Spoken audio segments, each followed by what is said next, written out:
오늘 우리에게 주시는 말씀 함께 보겠습니다. 오늘은 창세기 1장 20절부터 31절 차례죠. 성경을 찾으시면 좋고요. 혹 또 성경이 없으신 분들은 앞에 자막을 보셔도 좋습니다. 창세기 1장 20절부터 31절까지 말씀인데요. 저와 함께 그냥 천천히 전체를 읽어보겠습니다. 시작할게요. 시작. 하나님이 이르시되 물들은 생물을 번성하게 하라. 땅 위 하늘의 궁창에는 새가 나르라 하시고, 하나님이 큰 바다 짐승들과 물에서 번성하여 움직이는 모든 생물을 그 종류대로, 날개 있는 모든 새를 그 종류대로 창조하시니 하나님이 보시기에 좋았더라. 하나님이 그들에게 복을 주시며 이르시되 생육하고 번성하여 여러 바닷물에 충만하라. 새들도 땅에 번성하라 하시니라. 저녁이 되고 아침이 되니 이는 다섯째 날이니라. 하나님이 이르시되 땅은 생물을 그 종류대로 내되 가축과 기는 것과 땅의 짐승을 종류대로 내라 하시니 그대로 되니라. 하나님이 땅의 짐승을 그 종류대로, 가축을 그 종류대로, 땅에 기는 모든 것을 그 종류대로 만드시니 하나님이 보시기에 좋았더라. 하나님이 이르시되 우리의 형상을 따라 우리의 모양대로 우리가 사람을 만들고 그들로 바다의 물고기와 하늘의 새와 가축과 온 땅과 땅에 기는 모든 것을 다스리게 하자 하시고, 자기 형상 곧 하나님의 형상대로 사람을 창조하시되 남자와 여자를 창조하시고 그들에게 복을 주시며, 하나님이 그들에게 이르시되 생육하고 번성하여 땅에 충만하라. 땅을 정복하라. 바다의 물고기와 하늘의 새와 땅에 움직이는 모든 생물을 다스리라 하시니라. 하나님이 이르시되 내가 온 지면에 씨 맺는 모든 채소와 씨 가진 열매 맺는 모든 나무를 너희에게 주노니 너희의 먹을거리가 되리라. 또 땅의 모든 짐승과 하늘의 모든 새와 생명이 있어 땅에 기는 모든 것에게는 내가 모든 푸른 풀을 먹을거리로 주노라 하시니 그대로 되니라. 하나님이 지으신 그 모든 것을 보시니 보시기에 심히 좋았더라. 저녁이 되고 아침이 되니 이는 여섯째 날이니라. 아멘. 긴 본문입니다만 이 본문 우리가 함께 좀 꼼꼼하게 좀 살펴봤으면 좋겠습니다.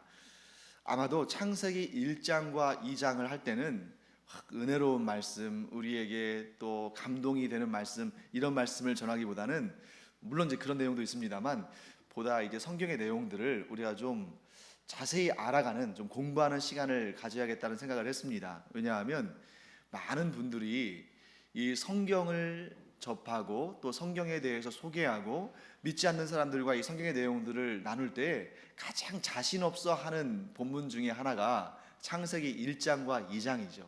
왜냐하면 그 본문이 뭔가 과학적으로 조금 증명되지 못하고 또 현대 과학의 이런 지식들의 차원에서 본다면 뭔가 좀 이렇게 맞지 않는 것처럼 이렇게 보일 수도 있고, 또 많은 과학자들이 이 창세기 1장과 2장을 공격해 왔기 때문에 이 내용들이 여러분들이 조금 이렇게 자신 없어 할 만한 본문일 수도 있는데, 저는 결코 그렇지 않다고 생각합니다. 지난 시간에 제가 드렸던 말씀 기억하시죠? 과학이 발전하면 발전할수록 하나님의 창조 원리를 더 잘 드러낼 것이다. 과학이 발전할수록 성경이 허구라는 것을 밝히는 것이 아니고, 오히려 과학이 발전할수록 성경의 말씀이 진리라는 사실을 알아가게 될 것이다. 저는 이런 확신이 있기 때문에 여러분도 저와 함께 이런 확신 가운데 거하시기를 바랍니다. 식물의 창조와 동물의 창조가 언급이 됩니다. 식물의 창조는 며칠째예요? 자, 우리 지난번에 배웠어요. 3일째였죠. 그렇죠? 3일째. 그 다음에 해와 달과 별이 4일째였습니다. 그래서 이것을 두고도, 아니 어떻게 식물이 해와 달과 별보다 먼저 창조될 수 있을까 하는 그런 생각을 가질 수 있다고 그랬잖아요. 거기에 대해서 제가 이렇게 말씀드렸습니다. 하나님이 창조하셨다는 것은 반드시 눈에 드러나야만 되는 것은 아니에요. 마치 땅 속에 묻혀 있는 씨앗이 눈에는 안 보이지만 때가 차면 거기에서 또 줄기가 나오고 또 잎이 나오고 열매가 맺는 것처럼 하나님의 계획 가운데 이미 창조되어진 것이지만 아직 눈에 띄지 않거나 땅 위에 솟아나지 않는 그런 경우들도 볼 수 있다는 것입니다. 그리고 나서 이제 오늘 동물들이 창조가 되는데 이 부분은 아마 현대 과학자들도 수긍할 겁니다. 왜냐하면 지금 생물들이 창조되는 순서를 보니까 5일과 6일 이렇게 되죠. 그래서 5일과 6일, 5일째는 어떤 생물들이 창조가 되냐면 14절 말씀 보시면 하늘의 궁창에는 새가 날고 또 바다를 이렇게 또 물에 사는 그러한 어류들이 창조되는 것을 봅니다. 그리고 나서 6일째에 동물들과 인간이 창조돼요. 그래서 5일째에 어류와 조류가, 그리고 6일째에 다양한 파충류도 있겠습니다만 주로 이제 여기에 언급되는 것은 포유류겠죠. 그러니까 이런 순서대로 보통 이제 과학자들도 물에서부터 생물들이 발생했을 것이다 라고 말하잖아요. 그리고 또 성경에도 물이 생명의 모태와 같은 역할을 한다고 이렇게 기록되어 있습니다. 그렇기 때문에 그 순서에 따라서 쭉 진행되는 것을 보게 되는 것이죠. 그때 우리 여러분들이 이제 생물 20절 말씀 보시면 생물이 나오고 24절에도 이제 생물이라는 그런 말씀이 나오는데 여기에서 생물은 뭐냐면 이 히브리어로 보면 네페시 하야라는 단어인데 이것은 호흡하는 생명체입니다. 물론 여러분 식물도 호흡을 하죠. 호흡을 하면서 광합성을 합니다만 여기서 말하는 호흡이라는 것은 이것이 이제 어떤 움직임을 동반한 호흡이에요. 그래서 폐가 움직이고 또 아가미가 움직이고 이런 것들이기 때문에 동물의 특성을 말하는 겁니다. 그래서 여러분 20절 24절의 생물은 보통 우리가 생물하면 식물과 동물을 포함한 개념인데 여기 20절 24절에서의 생물은 이 동물, 움직임을 가지고 있는 동물, 네페시 하야 이런 동물을 의미한다라고 볼 수 있습니다.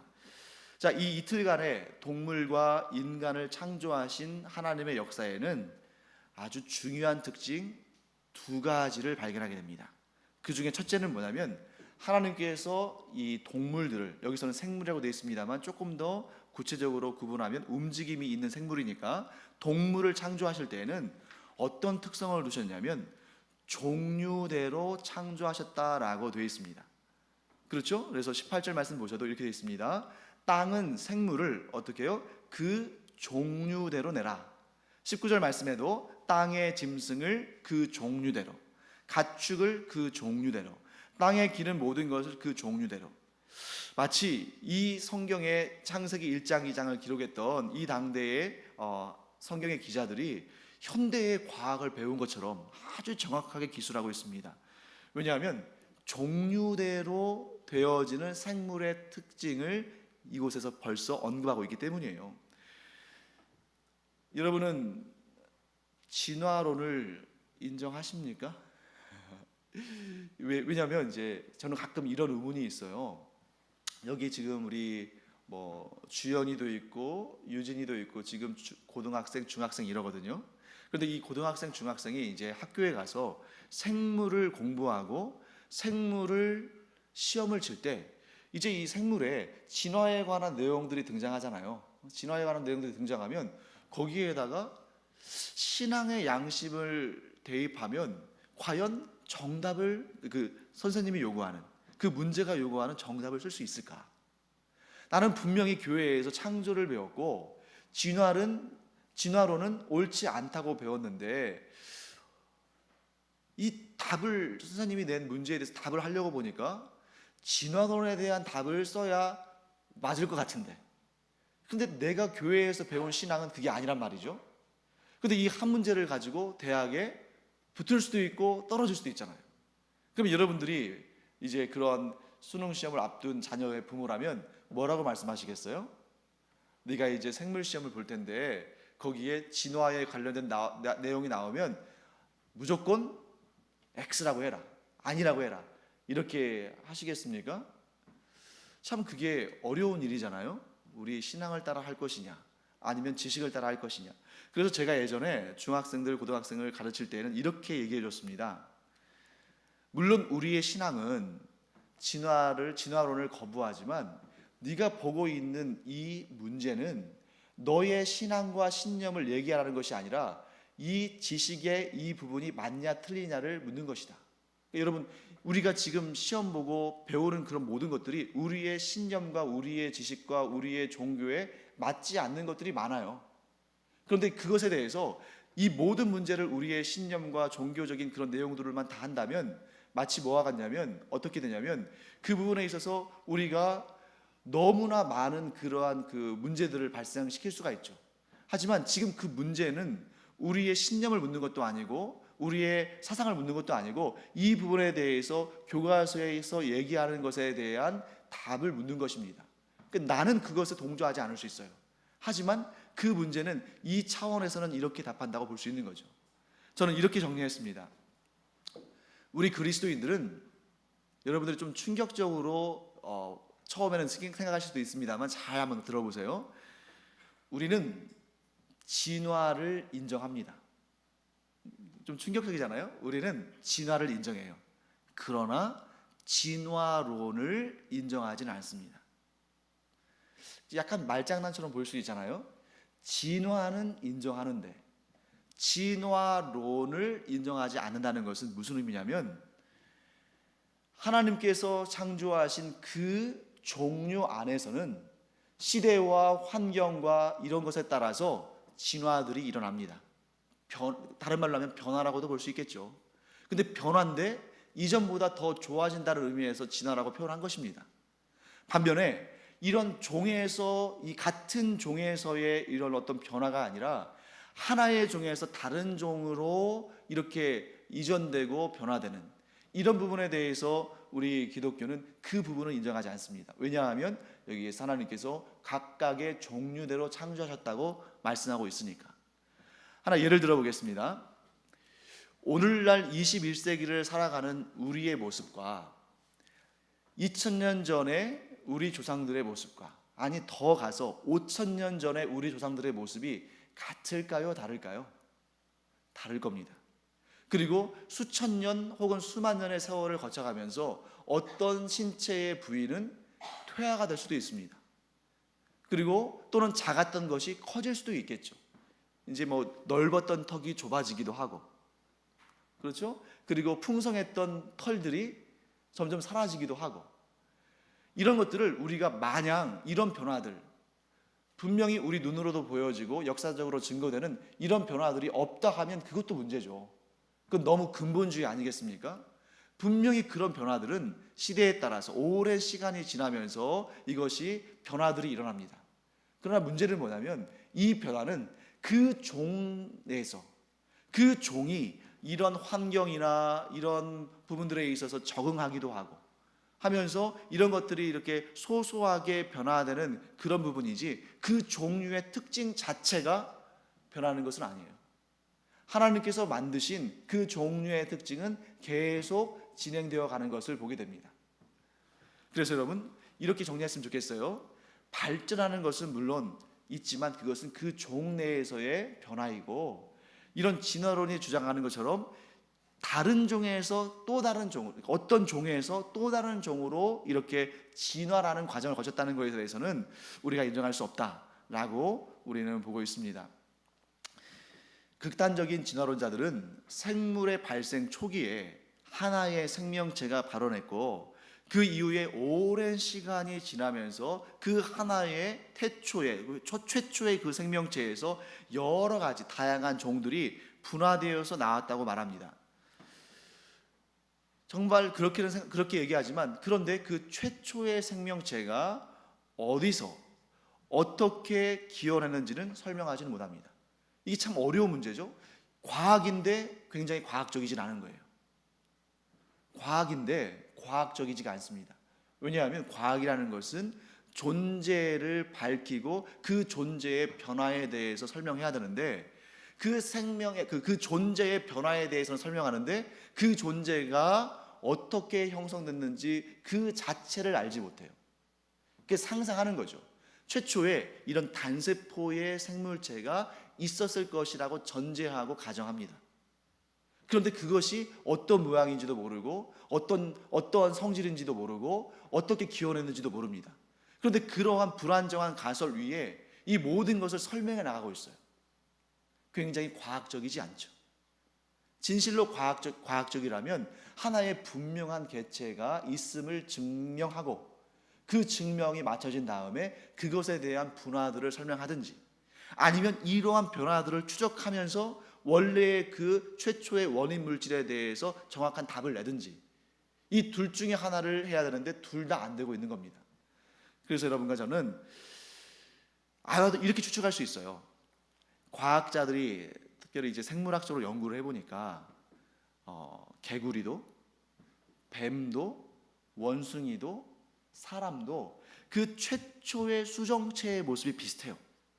그리고 그 수정체에서 이제 분화되어 가는, 그리고 배아를 형성하는 그런 과정들을 보니까 나중에 이것이 성체가 됐을 때는 분명히 모양도 다르고 성질도 다르지만 이 최초의 임신했을 때 그 최초의 상태, 그 수정체의 상태는 저마다 대부분 다 비슷하니까 이렇게 추론한 거겠죠. 봐라, 원래는 이 단순한 하나의 아주 단순한 세포에서부터 이렇게 분화의 과정을 거치면서 이런 다양한 생명체들이 나왔을 것이다 라고 말합니다. 그런데 여러분, 그렇게 최초의 씨앗이 우리의 인간이든 원숭이든 또 개구리든 이런 생명체들의 최초의 그 출발의 모습이 같다고 해서 과연 그것이 같은 것인가? 우리가 씨앗들, 식물의 씨앗들도 다양하지만, 식물의 그 종류들도 다양하지만 그 씨앗들은 생김새가 거의 비슷하잖아요. 그러나 그것들이 과연 같은 나무인가? 이런 것들을 우리가 한번 생각해 볼 필요는 있을 것 같습니다. 또 한 가지 우리가 알아둘 부분은 뭐냐면, 오랜 연구 끝에 이 현대의 이런 이 생물학이 인정할 수밖에 없는 그러한 사실 한 가지는, 현재 이 생물학적 발견들을 종합해 보면 자연적이든 인공적이든 이런 특정한 범위 내에서만 생육이 가능한 이 교배의 한계가 명확하다는 겁니다. 그러니까 이 교배의 한계라는 것은 무작정 모든 종의 그 동물들이 서로 교배한다고 해서 생명을 이세를 가질 수 있는 것이 아니라는 거예요. 분명한 교배의 장벽이 존재하는 것 자체가 하나님께서 종류대로 생물체를, 동물을 창조하셨다는 것에 그 중요한 근거가 된다는 것을 우리가 볼 수 있습니다. 자, 예를 들어 보겠습니다. 개와 고양이가 교배를 할 수 있을까요, 없을까요? 교접을 할 수 있을까요, 없을까요? 할 수는 있겠죠. 왜냐하면 이제 그들이 이제 동물들이 성적인 그런 어떤 본능에 이끌려서 할 수도 있다고 봅니다. 하지만 생육할 수 있습니까? 개와 고양이 사이에 이런 생물학적 접촉을 통해서 거기에서 이세가 나타나나요? 그렇지 않다는 거죠. 왜냐하면 그들이 속해 있는 과가 다르기 때문이에요. 이제 고양이과가 있고 개과가 있잖아요. 그래서 우리가 이제 예전에 학교 다닐 때 많이 생물 시간에 배웠을 텐데, 개문 이런 거 있잖아요. 개문, 강목, 과속종 이런 거 있죠. 예, 이런 것을 배울 때 개문, 강목, 과속종, 너무 생소하고 낯선 단어입니까? 예. 거기에서 보면 어떠한 특정한 단계가 되어야만 거기에서부터 교배와 또 출생이, 즉 생육이 가능합니다. 그래서 그 같은 과의 동물들은, 예를 들면 호랑이나 사자는 같은 고양이과잖아요. 그래서 그 가운데에서 임신이 가능해요. 그래서 생명체가 나옵니다. 그래서 같은 과 내에서 서로 다른 형태의 동물들이지만 같은 과라면 그 가운데 생육이 가능함으로 말미암아 다양한 동물들이 나오게 되는 겁니다. 처음에는 아주 단순한 동물들을 하나님께서 만들어 놓으시겠죠. 그러나 그 같은 과라면 그 가운데에서 생육하고 번성함으로 다양한 종들이 나오게 하셨을 거예요. 그런데 여기에도 한 가지의 한계가 있습니다. 그것이 뭐냐면, 같은 과라 할지라도 속과 종이 다르면 이 생육이 상당히 어렵거나 아니면 불가능한 경우들도 많이 있어요. 자, 예를 들면 대표적인 것이 이제 수컷 사자와 암컷 호랑이 사이에 종간 잡종으로 나온 생명체가 있죠. 그게 유명한 라이거입니다. 근데 우리는 보통 라이거만 압니다만 이제 반대로 수컷 호랑이와 암컷 사자 간에도 종간 잡종으로 태어나는 게 있어요. 그게 타이건입니다. 타이건. 그러니까 이런 생명체들이 아주 어렵지만 나오긴 해요. 같은 과지만 속과 종이 다르다 보니까 생명체가 나오긴 합니다. 이세가 나오긴 하는데 이게 굉장히 확률이 어려워요. 그리고 나서 그들 간에 또 교접이 이루어지면 아예 생명체가 나오질 않아요. 왜 그렇게 하셨을까? 같은 과 내에서 생명의 다양성을 하나님께서 유도하긴 하셨지만 그러나 이것이 너무 난잡하게, 그래서 그 종의 특성을 잃어버릴 정도로 너무 이렇게 무질서하게 이 분화되는 것을 막으신 거죠. 이 굉장히 중요한 생명체의 특징인 것 같습니다. 그렇지 않다면 오늘날 우리가 동물원에 가서 이것은 사자다, 이것은 뭐 호랑이다, 이것은 늑대다 이렇게 못할 것 같아요. 왜냐하면 너무 많이 분화가 되니까. 하지만 하나님께서는 이 종이 너무 확장되고 분화되는 것을 그렇게 원치 않으셨어요. 그 종의 특성이 유지되기를 바라셨습니다. 왜냐하면 하나님께서 창조하신 모든 것이 보기에 좋기 때문에 이런 종들의 아름답고 복된 그러한 특수성들이, 특징들이 좀 계속 이어지도록 하나님께서 너무 난잡하게 되지 않도록 질서를 부여하신 것이죠. 제가 지금까지 말씀드린 이런 부분들은 사실은 얼마든지 과학자들에 의해서 반박될 수 있습니다. 그러나 그 과학자들의 주장 역시 또 다른 과학자나 다른 학자들에 의해서 반박될 수 있어요. 왜냐하면 이런 것들은 다 이론이기 때문이에요. 그래서 제가 지금까지 한 20분 가까이 장황하게 설명드렸습니다만 이런 것들은 설에 불과하고 얼마든지 반박될 수 있고 얼마든지 더 추가적으로 보충할 수 있고 다듬을 수 있습니다. 그래서 제가 아까 우리 과학시험 보는 학생들한테 진화론과 관련되어 있는 내용이 나오면 배운 대로 쓰라고 말하는 이유가 뭐냐면 이것은 어차피 계속 바뀌는 것이지, 그러니까 그 단계에서 학자들이 뭐라고 하는지, 그 교과서에 인용된 학자들이 뭐라고 주장하는지 그 내용을 쓰라는 것이지 네가 알고 있는 진리나 진실을 쓰라는 것이 아닌 거예요. 이런 부분들이 좀 우리 학생들한테 좀 위로가 됐으면 좋겠습니다. 네, 중요한 것은 이것입니다. 얼마든지 가설들이 있을 수 있고 거기에 대한 주장과 반박이 있을 수 있습니다만 우리가 믿는 것은 딱 한 가지인 겁니다. 그게 뭐예요? 하나님께서 생명체를 그 종류대로 창조하셨다. 그 종류의 생명체의 창조주는 하나님이시다. 우리는 이것 이상의 어떠한 신앙의 고백을 할 수도 없습니다. 그 아래에, 그러한 전제 아래 다양한 의견들이 있을 수 있습니다만 그것은 뭐 교단에 따라서 또 신학적인 사상에 따라서 다양한 이야기들이 나올 수 있겠습니다만 그러나 우리의 공통의, 그리스도인들의 공통의 고백은 하나님께서 각 종류대로 생명체를 창조하셨다. 여러분과 제가 지금 창세기 1장 이 천지창조에 대한 내용을 공부합니다만 우리 기독교인들 사이에도 아주 다양한 견해들이 있어요. 근데 그것을 전부 다 내 의견, 우리는 좀 보수적인 교단이니까 보수적인 교단의 그런 내용으로 또 단죄할 수도 없습니다. 아니, 보수적인 교단 내에도 의견이 얼마나 다양한지 몰라요. 하나 예를 들어보겠습니다. 오늘도 지금 우리가 다섯째 날, 또 뭐 여섯째 날 공부하고 있잖아요. 뭐 저녁이 되고 아침이 되니 뭐 다섯째 날이더라, 또 저녁이 되고 아침이 되니 여섯째 날이더라 이렇게 얘기하잖아요. 그래서 어떤 이들은 정말 하나님께서 이 엄청난 우주를 단 6일 만에 창조하셨나? 어떻게 이럴 수가 있지? 그것은 안 될 것 같은데. 그래서 거기에 대한 해석들도 다양합니다. 이 날이라고 되어 있는 부분 있잖아요. 날, 첫째 날, 둘째 날, 이 날이라고 되어 있는 것에 대한 히브리어가 욤이란 단어예요. 욤. 날을 히브리어로 욤이라고 하는데 이 욤은 아주 좁게는 하루하루 단위의 24시간 단위의 날을 의미합니다. 그런데 반대로 이게 굉장히 넓은 의미도 있어요. 그래서 어떤 시대, 수천 년 혹은 수만 년 그 이상의 시대를 의미하기도 해요. 그리고 하나님께는 천년이 하루와 같다는 말씀도 있잖아요. 그런 것처럼 하나님 앞에는 이 날이 인간의 관점에서 24시간으로 계수했느냐 아니면 하나님의 관점에서 이 날을 계수했느냐에 따라서 또 달라져요. 또 하나님께서 태양과 달과 별을 만드신 그 4일째부터를 24시간으로 계수하고, 그 이전에 첫째 날, 둘째 날, 셋째 날은 태양이 없으니까 태양력이 아니잖아요. 그때는 굉장히 긴 기간으로 보는 학자들도 있습니다. 그러니까 우리 안에도 너무나 많은 이견들이 있어요.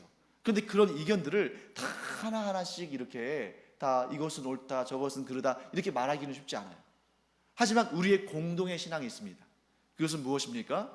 하나님께서 분명히 질서 있게 우주 만물의 모든 것을 창조하셨고, 또 그 가운데 하나님께서 은혜롭게 이런 창조의 질서들을 만들어 주셨고, 그리고 그 질서가 오늘날까지 우리가 살아가는데 아주 중요한, 아니 절대적인 상황들과 이런 질서들을 우리에게 제공하고 있다 하는 것을 우리가 알게 되는 것이죠. 또 오늘 우리 배운 거 있죠.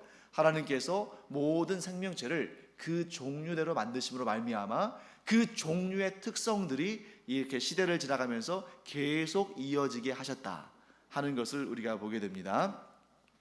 자, 여기까지 이제 제가 한번 말씀을 드렸고요. 정말 중요한 것은 인간의 창조입니다. 다른 것에 대한 언급은 하나님께서 그냥 이렇게 간단하게 지나가시는데, 인간에 대한 언급은 굉장히 자세하게 하셔요. 그래서 오늘은 이제 이 인간 창조에 대한 부분들을 좀 살펴볼 텐데요. 오늘 간략하게 살펴보고 한 2주쯤이나 후에 우리 주일 예배, 주일 오후 예배에 저와 함께 여러분들이 교리를 공부하잖아요. 하나님을 아는 지식. 거기에 또 이제 한 두 주쯤 지나면 창조에 대한 부분을 또 하게 돼요. 거기서 조금 더 자세히, 그러니까 오늘 배우고 그때 배우시면 여러분들이 조금 더 명확하게 아실 수 있을 것 같습니다. 자, 하나님께서 인간을 창조하실 때 어떻게 창조하셨다고 성경은 기록하고 있습니까? 하나님의 무엇대로? 형상대로. 그런데 하나님의 형상만 나온 게 아니라 뭐도 나왔어요? 모양이란 단어도 나오죠. 20절 말씀, 우리가 그 20절 이하의 쭉 내용 보시면 그 하나님이 이르시되 우리의 형상을 따라 우리의 모양대로, 이런 구절이 나오잖아요. 그래서 여러분, 여기에서 제가 형상과 모양에 대해서 이 히브리어의 의미를 살펴보면서 좀 설명할까 합니다. 이렇게 정리할까요? 인간은 하나님의 형상을 따라, 그리고 그 하나님의 모양대로 창조됐다. 그럼 형상은 뭐고 또 모양은 뭐냐? 이런 여러분들이 의문이 들 수 있잖아요.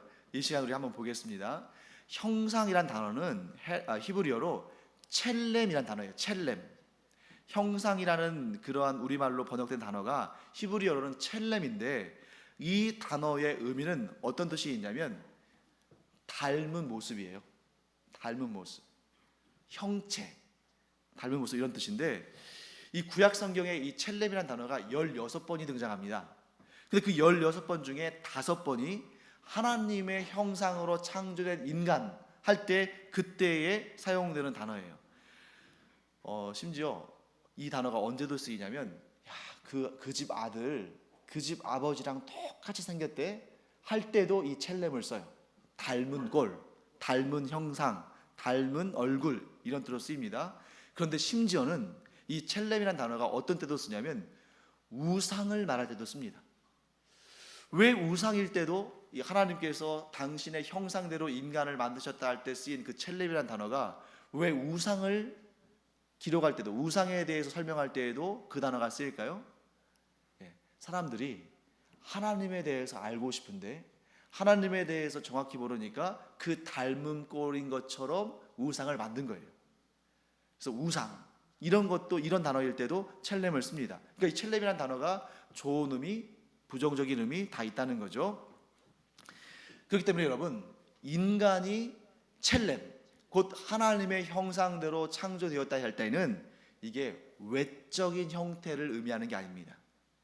그러니까 그 아들이 그 아버지를 닮았다 할 때는 외적인 형체의 유사성으로서의 첼렘을 쓰겠죠. 그런데 사람이 대로 지음 받았다 할 때는, 즉 사람이 하나님의 닮은 꼴로 지음 받았다 할 때는 이게 외적인 유사성이 아니라는 거죠. 왜냐하면 영이시기 때문에 그 형체가 없으셔요. 형체가 없는데, 그러면 그 형체가 없는 것에 대한 닮은 꼴로 인간을 만드셨다면 인간은 안 보여야 돼. 그렇기 때문에 하나님이 인간에게 주신 형상은 이런 외형적인 특징이 아니고 내적인 특징이라는 것을 우리가 알게 되죠. 그러면 우리 인간이 다른 못한, 오직 인간만 받은 하나님의 성경 전체를 통해서 우리가 그 의미를 알아봐야 되는데, 크게 세 가지를 우리가 집중적으로 볼 수 있습니다. 그것은 뭐냐면, 한번 여러분들 상상해 보세요. 다 되지 않는데 인간 안에만 발견되는, 다른 동물들에게는 아주 적은데 인간 안에서만 많이 발견되는 그 무엇. 첫째는 영적인 특징, 영적인 본질입니다.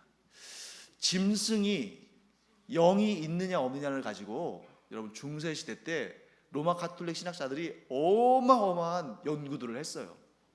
그런데 제가 보기에는 그 연구들이 다 그냥 사변적인 겁니다. 아무도 몰라요. 그러나 분명한 것은 동물들에게 영이 있다 할지라도 그들의 영적인 수준은 부여된 영적 수준과는 비교할 수 없는 겁니다. 그래서 인간에게 주어진 하나님의 형상, 즉 첼렘의 첫 번째 특징은 영적. 자, 두 번째 특징은 뭘까요? 특징입니다. 동물 도구를 사용할 수 있습니까, 없습니까? 예전에는 동물은 도구를 사용할 수 없다. 그래서 인간을 도구적 동물이라고 그게 설명한 이유로 이제 동물학자들이 밝혔죠. 영리한 나뭇가지 같은 것을 사용해서 꿀을 찍어 먹기도 하고 개미를 파서 먹기도 하잖아요. 그러니까 도구를 사용한다는 것은 인간만의 특징은 아닙니다. 그럼에도 불구하고 그런 동물들이 사용하는 초보적인 도구, 인간이 사용하는, 인간 안에 있는 그런 고사용하는 능력은 분명히 누가 봐도 다르지, 이런 차이가 있다는 거예요. 자, 그다음 마지막 세 번째는 뭐냐면 특질입니다. 동물들에게도 도덕적인 특징이 없지는 않겠죠. 해외 토픽 같은 걸 보면 이런 내용들 나옵니다. 어떤 사슴, 새끼 사슴 한 마리가 호랑이나 사자가 그것을 보고 잡아먹지 않고 막 돌볼 때가 있어요. 또 유기된 그런 고양이 새끼를 또 뭐 개가 데려다가 막 젖도 먹이고 이런 경우도 있습니다. 일만의 도덕적인 특질이라고 볼 수도 있겠죠. 하지만 안에서 발견되어지는 도덕적 특질과 다른 동물 안에서 발견되는 도덕적 특질이 같은. 그래서 하나님의 형상, 영적이고 지적이고 도덕적인 본질에서 찾는 것이지 이런 외형에서 찾는 것이 아니다 하는 겁니다.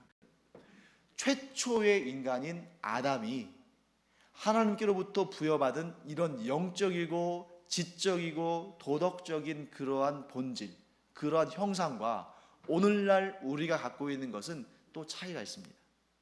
왜냐하면 아담의 범죄 이후에 이 범죄, 이 죄악이 우리의 영적이고 도덕적이고 지적인 그러한 하나님의 형상을 덮어버렸어요.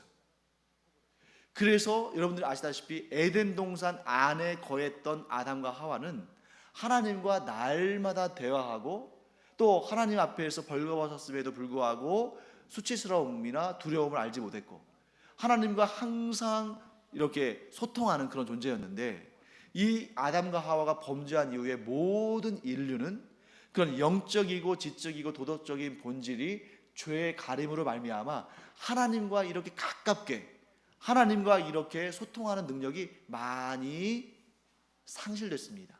그럼에도 불구하고 여러분과 제가 알아야 할 것은 뭐냐면 우리 안에 있는 하나님의 형상이 파괴된 것은 아니에요. 죄에 의해서 덮여졌을 뿐 이것이 파괴된 것은 아닙니다. 그러니까 모든 인간, 심지어 그리스도인이 아닌 사람들도 하나님의 형상을 지니고 있어요. 그러면 우리가 어떻게 하면 최초에 하나님과 그렇게 가깝게 지내고 하나님과 소통할 수 있는 그런 하나님의 형상으로서의 그 능력을 회복할 수 있는가? 죄의 덮어짐을 벗겨야죠. 그래서 예수 그리스도의 보혈이 죄의 우리의 하나님의 형상을 덮고 있는 죄의 그 어둡고 더러운 것들을 다 씻어낼 때에 우리는 예수 그리스도 안에서 하나님과의 소통이 이루어진다는 것이죠. 그래서 예수님을 향해서 우리가 뭐라고 하냐면 우리의 화목제물이라고 말합니다. 예수님께서 십자가에 달려 돌아가심으로 우리의 화목제물이 되셨고 그로 말미암아 우리와 하나님 사이에 이렇게 가까워질래야 가까워질 수 없었던 그 간격이 메워지고 우리가 하나님을 뵙게 된 거예요. 우리가 하나님께 예배할 수 있고 하나님을 의식할 수 있고 하나님의 뜻을 들을 수 있고 하나님의 뜻을 행할 수 있게 된 겁니다. 마찬가지로 우리를 덮고 있는 그 죄의 모든 허물들을 그리스도의 보혈로 다 걷어내고 씻어낼 때 여러분과 제가 하나님을 알 수 있게 되는 것입니다. 그래서 이것이 바로 우리의 그 하나님의 형상이 회복되어지는 과정이죠. 자, 그러면 이렇게 하나님의 형상까지만 있어도 될 것 같은데 왜 모양이 있냐? 다른 경우에는 하나님의 형상만 언급되는데 이 본문의 경우에는 형상과 모양이 같이 나오는데 이 모양을 또 우리가 한번 살펴봐야 됩니다. 이 모양에 해당하는 히브리어 단어는 데무트란 단어예요. 데무트. 근데 이 단어의 특징은 뭐냐면 이것 역시 형상, 모양 그런 뜻을 갖습니다만 한계를 주어지는 거예요. 한계. 이 모양이라는 것은 뭐냐면 닮은 것 이런 뜻인데 똑같은 것이 아니라 조금 이런 단어는 좀 뭐합니다만 쉽게 말한다면 모조품이란 거예요. 모조품. 똑같은 진품, 그러니까 진품이 아니라 담기는 했는데 모조품인 거예요.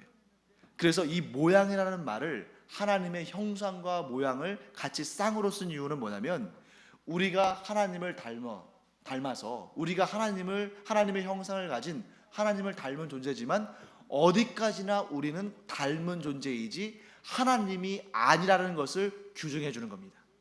그러니까 하나님의 형상까지만 있으면 마치 내가 하나님의 형상을 가졌으니까 나도 신적 존재인가? 이렇게 오해할 수 있고 그래서 많은 종교의 최종적인 목적이 신이 되는 거잖아요. 그런데 이 형상만 있는 것이 아니라 거기에 모양을 덧붙임으로 첼렘만 있는 것이 아니라 거기에 데무트를 덧붙임으로 어떠한 하나님의 뜻을 담아두셨냐면 너희는 내가 나의 형상을 둔 특별한 존재로 즉 다른 어떤 생명체와도 구별되는 특별한 존재로 창조했지만 너는 어디까지나 인간이지 신은 아니다 라는 것을 분명히 말씀하신 거예요. 그래서 그 근거를 또 성경에서 한번 찾아보겠습니다. 하나님께서 생명체를 만드신 다음에 인간에게만 하나님의 형상과 모양을 주셨죠. 그런데 다른 생명체에게 주신 것과 똑같은 것을 인간에게도 주신 게 있어요. 즉 다른 말하면 인간에게 주신 것을 다른 생명체에게도 똑같이 주신 것, 공통으로 주신 게 있습니다. 여러분들 본문 한번 쭉 살펴보세요. 어떤 겁니까?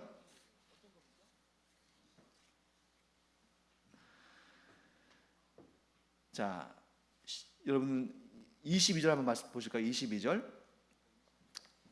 지금 하나님께서 새와 또 물고기들을 만드신 다음에 그들에게 뭘 주셨어요? 22절 말씀에 생육하고 번성하라 그 앞에 복을 주셨죠.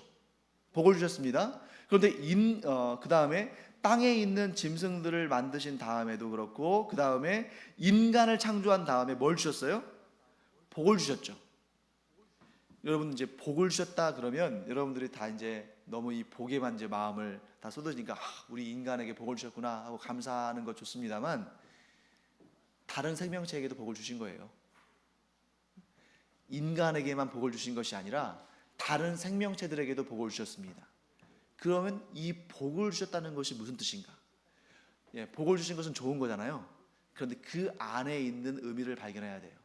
복을 주셨다는 것은 뭐냐면 그 존재는 스스로는 살 수 없는 존재라는 것을, 즉 자존할 수 없는 존재라는 것을 드러내는 겁니다. 자, 복이 없어도 살 수 있는 존재는 누구예요? 하나님이시죠. 왜? 하나님은 완전하신 분이시고 자존하시는 분이시기 때문에 그 무엇도 더 필요하지 않으십니다. 우리가 흔히 오해하는 것 중에 하나가 뭐냐면 내가 하나님을 위해서 뭘 더 해드릴 수 있을까? 내가 어떻게 하면 하나님의 영광을 더하게 할 수 있을까? 여러분, 착각 중에 착각입니다. 왜냐하면 우리가 아무리 열심히 일해도 하나님의 호주머니에 동전 하나 드릴 수 없어요. 우리가 아무리 열심히 하나님을 찬양해도 하나님의 영광에 단 1g도 더할 수 없습니다. 왜냐하면 하나님은 완전하신 분이시니까. 그 이상을 상상할 수 없는 분이시니까. 그러므로 하나님에게는 복이 필요 없습니다. 왜? 하나님은 무엇인가를 더 의존하거나 더 보태거나 또 어떤 부족함이 없으신 분이기 때문에 하나님은 복이 필요 없으세요. 하나님은 복을 주시는 분이시죠. 그러나 어떠한 인간도 또 어떠한 동물도 복이 없으면, 즉 하나님이 주시는 복이 없으면 살 수 없습니다. 식물도 하나님이 복으로 주시는 태양빛이 없으면 광합성을 하지 못해서 죽을 수밖에 없어요. 동물도 하나님이 복으로 주시는 식물이 없으면 존재할 수 없습니다. 굶어 죽어요. 인간 역시 제 아무리 잘난 척하고 만물의 영장으로 하나님의 형상과 모양을 지녔다고 하지만 하나님이 주시는 복이 없이는 살 수가 없어요. 그래서 여기서 인간에게 하나님께서 복을 주셨다는 것이, 인간에게 아주 특별한 걸 주셨구나, 특별한 또 생명을 주셨구나, 특별한 은총을 주셨구나. 예, 맞는 말입니다. 하지만 그 속을 들여다봐야 돼요. 인간은 아무리 하나님의 형상과 모양으로 창조되었으나 그는 인간일 뿐, 그는 피조물일 뿐, 하나님께서 공급하시는 것이 없으면 살 수 없다라는 것을 확정적으로 말씀하신 것입니다. 사랑하는 성도 여러분, 인간의 교만의 끝은 무엇인가? 인간이 다다를 수 있는 최고의 교만은 무엇인가? 하나님 없이 살 수 있다고 생각하는 것입니다. 하나님이 주시는 복 없이도 나는 살 수 있다고 생각하는 것입니다.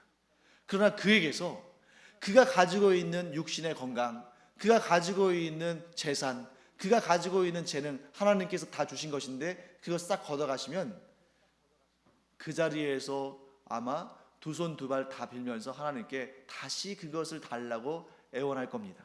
왜요? 우리가 누리는 모든 것은 하나님이 주신 것이니까. 그래서 여러분과 저는 다른 사람을 부러워할 것도 없어요.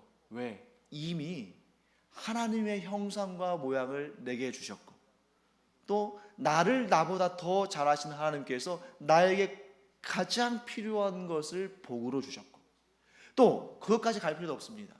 내가 오늘 이렇게 편안하게 호흡할 수 있는 것만으로도 하나님의 복이 내게 차고 넘친다는 것을 우리는 고백해야 돼요. 그래서 여러분과 저는 하나님의 특별한 은혜 가운데 살고 있다. 그럼에도 불구하고 우리가 주의할 것은 나는 하나님의 복, 하나님이 주시는 복이 필요한 완전하지 않은 존재라는 것을 솔직히 시인하고 그 가운데에서 하나님을 의지하며 살아야 됩니다.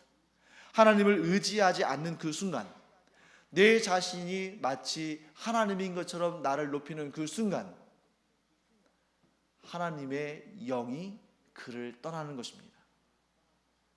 사울 아시죠, 여러분? 다윗 이전에 그 왕 사울이 얼마나 은혜 충만한 사람이었는지 몰라요. 그가 하나님의 영이 그에게 들어왔을 때 막 애원도 하고 그랬거든요. 그럴 수 있었던 것은 사울이 처음에는 굉장히 겸손한 사람이었습니다. 그래서 그에게 사무엘이 기름을 부으려고 할 때, 왕으로서의 왕이 되는 기름을 부으려고 할 때 그가 뭐라고 말하냐면, 나는 너무 작은 아이다. 그리고 나의 가문은 이스라엘의 12지파 중에 가장 미약한 가문이다 라고 고백하는 모습을 봅니다. 근데 실제로는 사울이 다른 사람보다 한 30cm 정도 키가 더 컸어요. 왜냐하면 성경 기록에 의하면 머리 하나가 더 있었다고 그러니까 한 30cm 가까이, 20에서 30cm 가까이 키가 컸어요. 그리고 용모도 수려했습니다. 실력 있는 사람이었어요. 그럼에도 불구하고 그렇게 그가 겸손하게 자신을 나타냈을 때에 하나님께서 그에게 왕이 되는 은총을 베푸셨습니다. 그런데 여러분 잘 아시죠? 하나님께서 그에게 부어주신 그 기름을 걷어가신 때가 있었어요. 그게 언제였습니까? 교만하게 반응했을 때. 전쟁이 지금 블레셋과의 전쟁이 임박했습니다. 블레셋이 지금 코앞까지 와 있어요.